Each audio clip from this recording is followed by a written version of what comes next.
FTQ360 streamlines communication with the comments feature located right on the inspection screen. With it, you have the ability to involve any number of people in a back and forth conversation surrounding the resolution of an issue or any other checkpoint on the inspection. To start the conversation, simply click the comments bar on the checkpoint, then select Add Comment.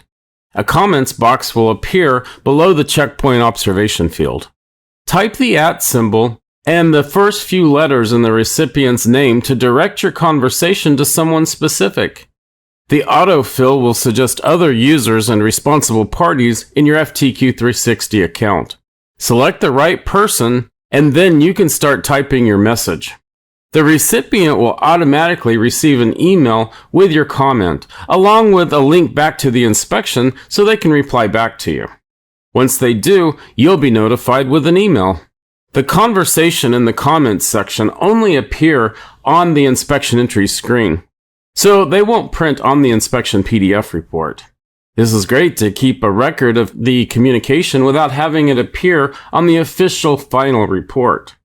The comments feature also keeps the conversation in the FTQ360 app, meaning you don't have to jump over to text messaging or emails. If you have any questions about using the comments feature, feel free to contact us. We'll be happy to help.